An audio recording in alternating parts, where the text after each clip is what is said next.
Hey everyone, आज हम electrodynamics start करते हैं और ये इलेक्ट्रोडायनेमिक्स का फर्स्ट लेक्चर होगा।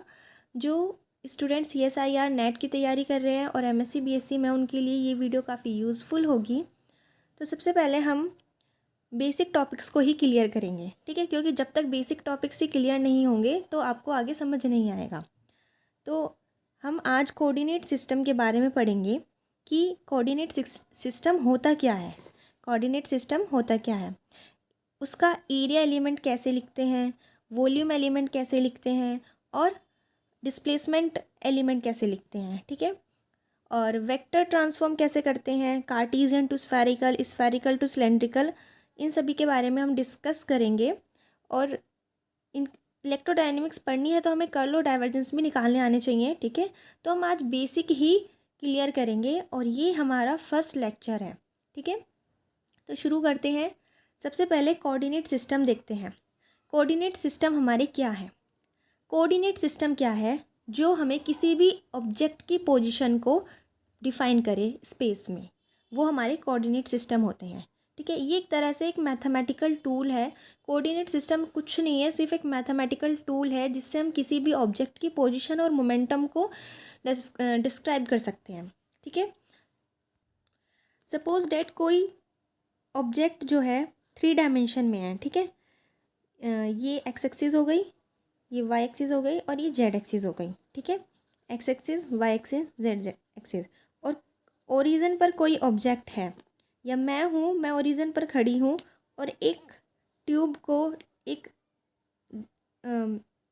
को देख रही हूँ, तो मैं उसकी पोजीशन को बता सकती हूँ, ठीक है।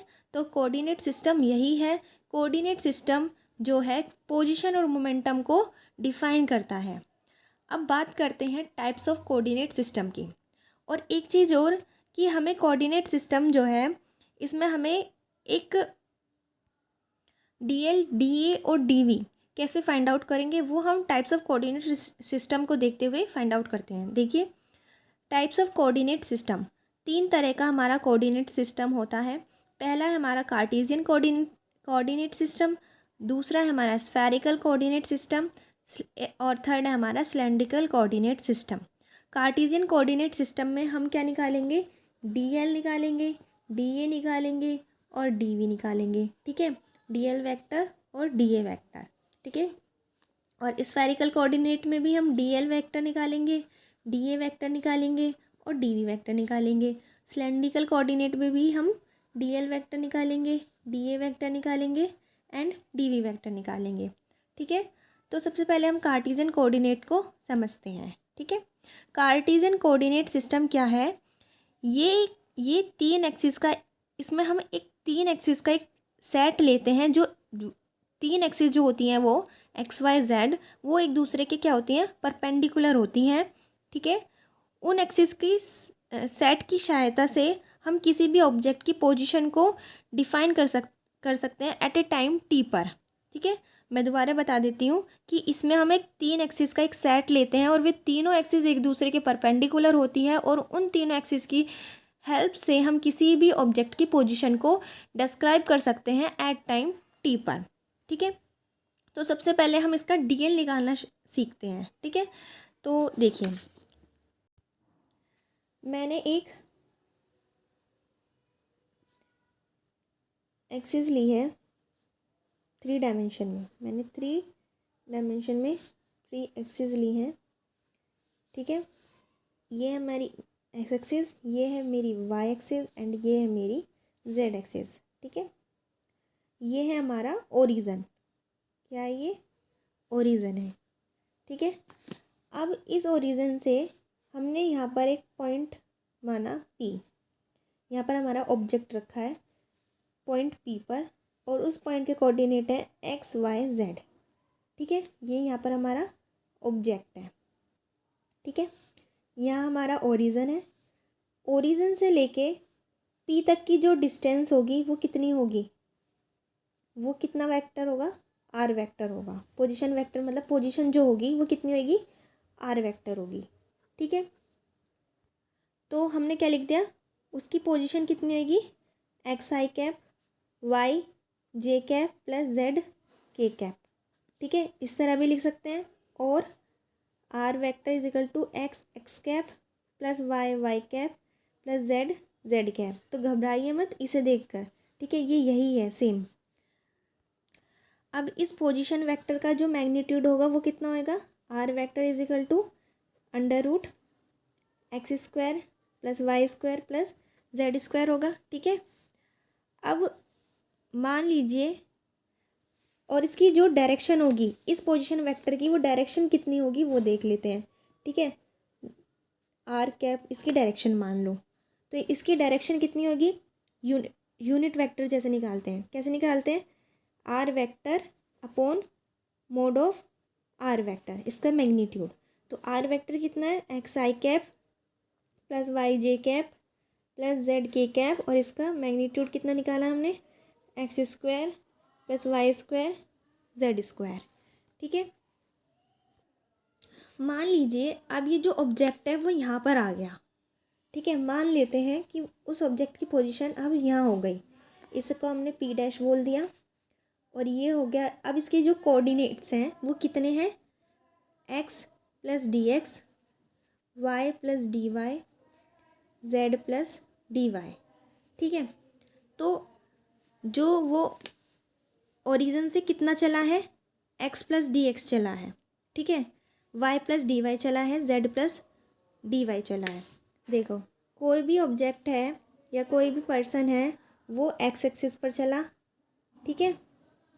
फिर ये होगी उसकी एक्स एक्सिस, ये हो गई उसकी वाई एक्सिस, ये हो गई उसकी वाई एक्सिस, और ये हो गई उसकी जेड एक्सिस, ठीक है। एक्स वाई जेड चलकर वो ऑब्जेक्ट यहाँ पर आ गया, ठीक है। प्लस वो कितना चल रहा है, डी एक्स चल रहा है। अब जब हमने इसको उस ऑब्जेक्ट को हमने यहाँ रख दिया, उस ऑब्जेक्ट को हमने यहाँ से यहाँ रख दिया, तो वो कितना चल रहा है, d x D Y D z extra और चल रहा है, ठीक है। तो देखो कितना चला, डी एक्स एक्स्ट्रा चला, ये डी एक्स मान लो, कितना एक्स्ट्रा चला, ये वाला हम डी वाई मान लेते हैं, डी वाई एक्स्ट्रा चला, ठीक है। और यहाँ पर कितना चला, ये मान लो डी जेड एक्स्ट्रा चला, ठीक है।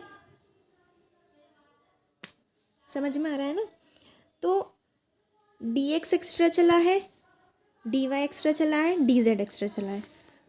तो यहाँ से लेके यहाँ तक का जो होगा वो कितना होगा, डी एल होगा। लेंथ कितनी बड़ी है उसकी, डिस्प्लेसमेंट जो उसने किया है वो कितना किया है उसने, डी एल ही तो किया है यहाँ से लेके यहाँ तक का, ठीक है। तो हम अब देखिए ध्यान से समझना, यहाँ पर हमारे पहले पॉइंट कितने थे, एक्स वाई जेड थे, और वो कितना हो गया, एक्स प्लस डी एक्स हो गया, वाई प्लस डी वाई हो गया, और जेड प्लस डी वाई हो गया, ठीक है। तो हम इसका डी एल कैसे निकालेंगे, डी एल कैसे निकालेंगे, फाइनल माइनस इनिशियल करके, तभी तो हमारा डी एल निकलेगा। ये डी एल हमें फाइंड आउट करना है, कैसे निकालेंगे हम उसको, फाइनल माइनस इनिशियल करके। तो फाइनल कितना है हमारा, ये है, और इनिशियल कितना है, ये है। तो इससे हम डी एल फाइंड आउट कर लेंगे, D L is equal to X plus D X, ठीक है, I cap plus Y plus D Y J cap Z plus D Z, sorry मैं बार बार वाई लिख देती हूँ यहाँ पर, डी जेड के cap, minus initial, final minus initial करना है। इनिशियल कितना है, एक्स वाई जेड, तो कैसे लिखेंगे, x i cap Y J cap plus z के कैप। तो हमारा कितना आ जाएगा, डी एल, डी एल आ जाएगा हमारा D x i cap D Y J cap D Z के कैप। यही क्या है, डी एल है कार्टेशियन कोऑर्डिनेट सिस्टम का, ठीक है। मोस्ट इम्पोर्टेंट है, याद रखना, इससे ही हम आगे क्वेश्चंस को सॉल्व करेंगे। फिर हम वी निकालना है, डी वी निकालना है। डी वी कैसे निकालेंगे, डी वी जो होता है ये होता है हमारा D x D Y D Z की multiplication, product of D x D Y D Z is the D V, ठीक है। ये हमारा डी वी हो गया, डी एल निकाल लिया है हमने, डी वी निकाल लिया है। अब हम क्या निकालेंगे, डी ए निकालेंगे, ठीक है। तो डी ए निकालने के लिए सबसे पहले आपको मतलब डी ए मतलब एरिया वेक्टर। क्या निकालना है हमें? Area vector. एरिया वेक्टर के बारे में पता होना चाहिए। अब मैं थोड़ा डी मतलब एरिया वेक्टर के बारे में बता देती हूँ। बात करते हैं एरिया वेक्टर की, ठीक है। जो ये एरिया वेक्टर है, ये क्या है? एरिया के साथ डायरेक्शन का कनेक्शन होना, कनेक्ट होना, ठीक है, वो हमें क्या देता है? एरिया वेक्टर देता है। अब देखो क्या बताया मैंने, एरिया के साथ डायरेक्शन का कनेक्ट होना क्या देता है? एरिया वेक्टर देता है। अब ये हमारा दो तरह का होता है एरिया वेक्टर।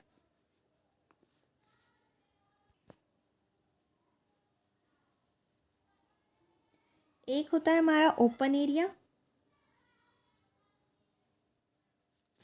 और एक होता है हमारा closed area. Closed area. Open area क्या होगा? जैसे कि ग्राउंड हो गया। क्या हो गया? ग्राउंड। कोई भी एक प्लेन हो गया, ठीक है, जैसे कि कोई भी हमारा ग्राउंड हो गया जो ओपन हो, ठीक है, जैसे कि शीट हो गई, ठीक है, शीट होती है ना वो। ये हमारे एग्जाम्पल हैं ओपन एरिया के। और क्लोज्ड एरिया कैसे? जैसे कि कोई भी एक बॉक्स हो गया, ठीक है, शू बॉक्स हो गया जैसे, तो वो होता है हमारा क्लोज्ड एरिया, ठीक है, बंद है, पैक है पूरा। तो ये है हमारा क्लोज्ड एरिया और ये है हमारा ओपन एरिया। अब हमें डायरेक्शन निकालनी है ओपन एरिया की, तो हम कैसे निकालेंगे? ठीक है, तो ओपन एरिया की डायरेक्शन कैसे निकालेंगे? राइट हैंड थंब रूल का यूज़ करके। अब मैं एग्जाम्पल के थ्रू समझाती हूँ। देखिए एग्जाम्पल ले लेते हैं। ये हमने एक शीट ली है, ठीक है, यहाँ पर लेंथ ए है और इसकी लेंथ बी है, ठीक है। ये इसकी लेंथ जो हो गई ए और ब्रेथ कितनी हो गई? बी हो गई, ठीक है। अब देखिए, अगर शीट के अंदर या शीट में हमें डायरेक्शन दी हुई हो, कैसी हो? मतलब कि हमें इस तरह से एरोज दिए हुए हों, ठीक है, इस तरह से एरोज दिए हुए हों, तो हम उसका एरिया कैसे निकालेंगे? सबसे पहले तो एक चीज़ याद रखनी है कि जो एरिया वेक्टर होता है, एरिया वेक्टर डायरेक्शन जो होती है वो हमेशा परपेंडिकुलर होती है सरफेस के। दोनों की बात कर रही हो, ओपन भी और क्लोज्ड भी, कोई सा भी सरफेस हो, दोनों के लिए जो हमारा एरिया वेक्टर डायरेक्शन है हमेशा परपेंडिकुलर होती है सरफेस के, ठीक है। अब देखो हमें एरिया निकालना है इसका, इसका हमें एरिया निकालना है। तो डायरेक्शन देखो, राइट हैंड थंब रूल का हम यूज़ करेंगे, राइट हैंड थंब रूल का यूज़ करेंगे। कैसे? हमें एरिया निकालना है। ये हमारा रेक्टेंगल है तो इसका एरिया क्या होगा? ए बी होगा, ए इंटू बी, ठीक है, तो हमने ए बी लिख दिया। अब देखो, अब मैंने बताया कि जो डायरेक्शन होगी वो परपेंडिकुलर होगी, डायरेक्शन जो होगी वो परपेंडिकुलर होगी। अब हमें कैसे पता चलेगा कि जो एन कैप है वो हमारा, ये तो पता लग गया कि डायरेक्शन परपेंडिकुलर होगी शीट के, ठीक है, डायरेक्शन परपेंडिकुलर होगी शीट के, लेकिन अपवर्ड में होगी या डाउनवर्ड में होगी? अब जैसे अपवर्ड में होगी या डाउनवर्ड में होगी ये भी तो पता होना चाहिए, ठीक है। तो इसके लिए हम right hand thumb rule use करते हैं। देखिए ये मेरा हैंड देखना, ये जो हमें एरो दिए हुए हैं इसके डायरेक्शन में हमें अपने हैंड को, हमें अपनी फिंगर्स को मूव करना है। किस तरह? देखिए इस तरह, ये किस तरह जा रही है? इस तरह जा रही हैं, तो हमें अपने फिंगर्स को भी इस तरह मूव करनी है। और थंब को देखिए, ये थंब क्या है? डायरेक्शन। ये कहाँ दिखा रहा है डायरेक्शन को? अपवर्ड में दिखा रहा है। कहाँ दिखा रहा है? अपवर्ड में। तो इस वजह से यहाँ पर जो हमारी डायरेक्शन होगी वो क्या होगी? एन कैप होगी, मतलब अपवर्ड में होगी, ठीक है। अब एक एग्जाम्पल और ले लेते हैं। ये इसका एरिया निकल गया, ठीक है। अब एक एग्जाम्पल और ले लेते हैं इसका।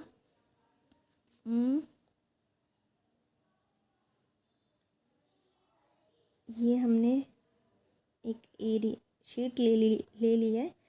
अब मान लीजिए इसकी लेंथ ए है और इसकी मतलब ब्रेथ इसकी ए है और लेंथ इसकी बी है, ठीक है। तो अब यहाँ पर हमने डायरेक्शन कैसी ले ली? इस तरह ले ली, ठीक है। सॉरी, ये इधर को जाएगा, इस तरह, ठीक है। इस तरह हमने ये ले लिया। तो इसका एरिया कितना होगा, ए वेक्टर जो होगा वो कितना होगा, ए बी होगा। अब किस साइड होगा, इस तरह हैंड को इस तरह रखना है हमें, इस तरह, ठीक है। तो देखिए इस तरह जा रहा है, ऐसे जा रहा है ये, इस तरह, ठीक है। तो हम अपने हैंड को भी ऐसे मूव करेंगे और थंब हमारा नीचे की साइड आएगा। कहाँ आएगा, नीचे की साइड। तो हमारी डायरेक्शन कहाँ होगी, नीचे की साइड होगी। एरिया वेक्टर डायरेक्शन जो होगी वो हमारी नीचे की साइड होगी, ठीक है।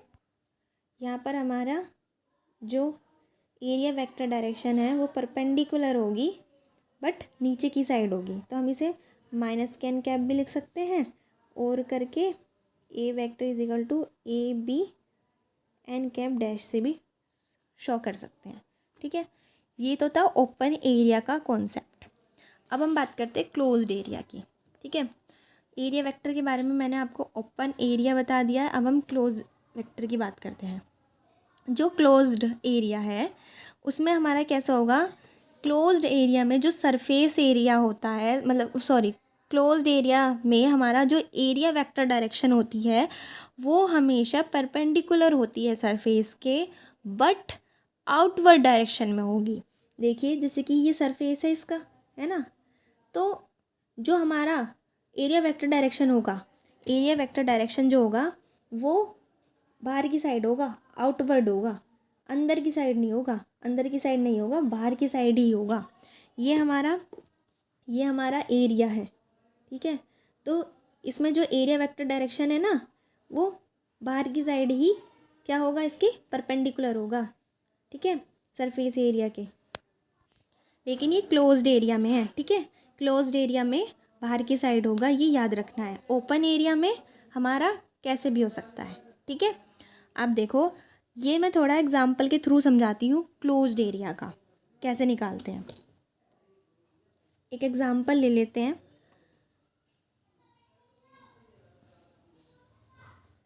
एग्जाम्पल, अब इस क्लोज्ड एरिया को हम एग्जाम्पल के थ्रू समझते हैं। हमने यहाँ पर एक क्यूब ले लिया है जिसकी साइड क्या है, ए है, ए है और ए है, ठीक है। इसकी चारों साइड क्या है, ए है। तो ये हमने ओरिजिन ले लिया यहाँ पर ये, और इसमें हमने पॉइंट्स डाल लिए a B C d e F G h, ठीक है। तो हमने क्या करना है, find out the area vector. हमें इसका एरिया वेक्टर फाइंड आउट करना है, ए बी सी डी का, A B C D phase का, D C H E phase का, E F A D phase का, E F G H phase का and F A B G phase का। ये हमारे 4-5 फेज़ हैं जिनका हमने क्या निकालना है, एरिया फाइंड आउट करना है। तो सबसे पहले हम ए बी सी डी का निकालते हैं, ठीक है। ये वाला पोर्शन ले लिया है, हम इसका एरिया निकालते हैं। तो हम इसमें एक स्मॉल DA1 ले लेते हैं, इसको हम DA1 ले लेते हैं, स्मॉल का निकालते हैं पहले हम, ठीक है। जब हम पहले हम इस स्मॉल का निकालते हैं, किसका निकाल रहे हैं, इन ABCD फेज़ का निकाल रहे हैं, जो है हमारा DA1, ठीक है, इसका निकालना है। तो सबसे पहले हमें ये देखना है कि ये जो फेज़ है ये किस डायरेक्शन में है, किस डायरेक्शन में है, वाई डायरेक्शन में है। और वाई डायरेक्शन हमारी फिक्स्ड है, जो कि हमें कितनी दे रखी है, ए दे रखी है। कितनी है हमारी, ए। वाई डायरेक्शन हमारी फिक्स है, तो वाई इज इक्वल टू क्या हो गया, ए, जो कि है हमारी फिक्स्ड है, ठीक है।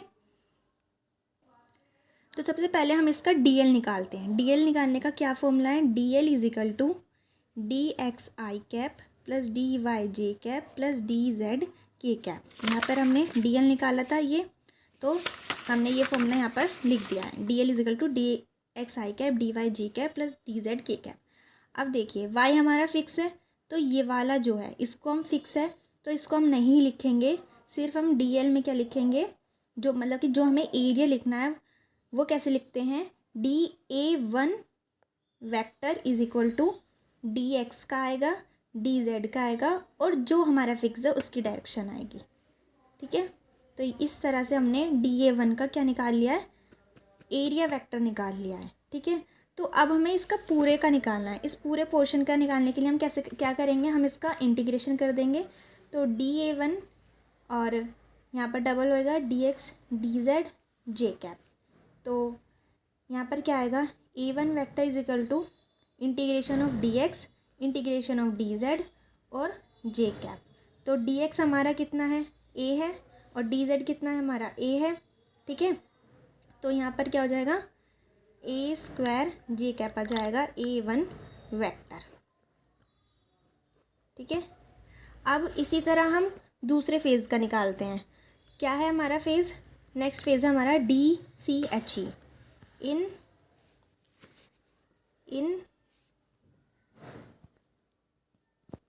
Phase DCHE